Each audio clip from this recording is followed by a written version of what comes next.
Vous connaissez peut-être cette situation. Un homme vous écrit souvent. Il vous appelle tard le soir. Il vous dit qu'il se sent bien avec vous. Parfois même, il dit des choses qui ressemblent presque à une relation. Mais dès que la conversation s'approche d'un sujet simple, comme « qu'est-ce que nous sommes vraiment ?», tout devient flou. Il change de sujet.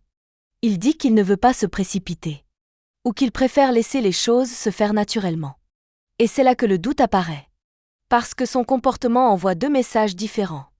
D'un côté, il agit comme quelqu'un qui tient à vous. De l'autre, il refuse clairement de s'engager. Alors une question commence à tourner dans votre tête. Est-ce qu'il a peur de s'engager ?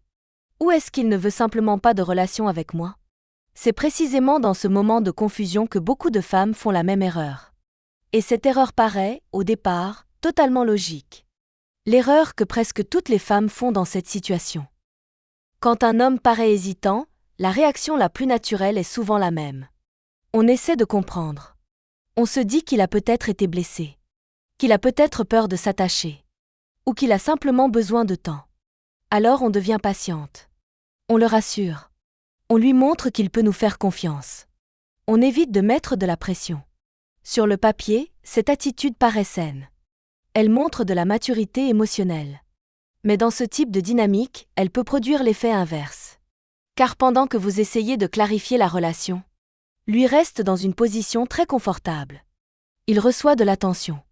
Il garde une proximité émotionnelle. Mais il n'a aucune obligation de définir la relation. Et c'est là que se trouve la nuance que beaucoup de femmes ne voient pas immédiatement. Un homme indécis n'est pas toujours un homme perdu. Parfois, il est simplement dans une zone où tout lui convient déjà. Et tant que cette zone reste confortable, il n'a aucune raison réelle de la changer. Ce qui se passe réellement dans la tête d'un homme indécis. Quand un homme reste flou, beaucoup de femmes pensent immédiatement à une seule explication. La peur de l'engagement. Et parfois, c'est vrai. Mais dans la réalité, l'indécision masculine peut venir de plusieurs mécanismes différents. Le premier est assez simple. Il peut y avoir de l'attirance, mais pas assez pour construire une relation. Il aime passer du temps avec vous. Il apprécie les conversations. Il peut même ressentir une certaine connexion. Mais au fond, quelque chose ne crée pas cet élan clair qui pousse à s'engager. Le deuxième mécanisme est le confort émotionnel. Avec vous, il reçoit de l'attention, de la complicité, de la validation. Et tout cela sans les responsabilités qu'implique une relation définie. Dans cette situation, la relation devient une sorte d'espace agréable. Et quitter cet espace demanderait une décision qu'il n'est pas pressé de prendre.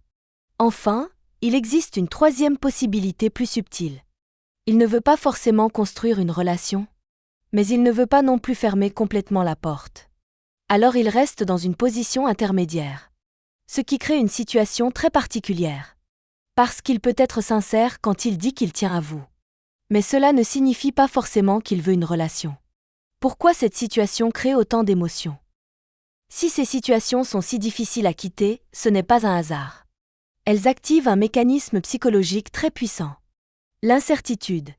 Quand une relation alterne entre proximité et distance, le cerveau cherche à comprendre ce qui se passe. Un jour, il est très présent. Il vous écrit. Il vous parle de choses personnelles. Le lendemain, il devient distant. Et cette alternance crée une tension émotionnelle. Parce que chaque moment de proximité donne l'impression que la relation pourrait évoluer. Alors l'esprit essaie de résoudre l'énigme. Peut-être qu'il a juste besoin de temps. Peut-être que quelque chose va changer. Mais plus l'incertitude dure, plus l'attachement peut grandir. Et c'est là une nuance importante. Dans beaucoup de cas, ce n'est pas seulement l'homme qui crée l'attachement. C'est l'espoir que la situation finira par devenir claire.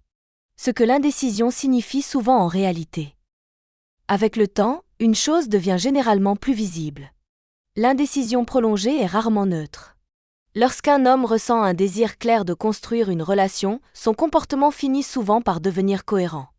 Il cherche à passer du temps. Il clarifie la relation. Il montre une direction. Bien sûr, chaque personne avance à son rythme. Mais lorsque l'ambiguïté dure longtemps, elle devient souvent une forme de réponse. Pas toujours un rejet direct, mais plutôt un manque de certitude. Ou un manque d'élan suffisant pour transformer l'attirance en engagement. Et c'est là que beaucoup de femmes restent bloquées. Parce qu'elles continuent à chercher une explication complexe. alors que la dynamique est parfois beaucoup plus simple. L'indécision peut être une manière indirecte de dire « Je tiens à ce lien, mais pas assez pour le définir ». Comprendre cela ne rend pas la situation plus facile, mais cela la rend plus claire. Les relations floues sont parmi les plus difficiles à comprendre, parce qu'elles mélangent deux choses opposées, la proximité et l'incertitude. Un homme peut être sincèrement attaché. Il peut apprécier votre présence. Il peut même ressentir une connexion réelle. Mais cela ne signifie pas toujours qu'il veut construire une relation. Et c'est souvent là que la confusion apparaît. Parce que l'attirance et l'intention ne sont pas la même chose. Comprendre cette différence permet parfois de voir la situation sous un autre angle. Parfois, le problème n'est pas de comprendre ce qu'un homme ressent, mais simplement de regarder ce que son comportement montre déjà. Et vous ? Avez-vous déjà rencontré un homme qui agissait exactement de cette manière ?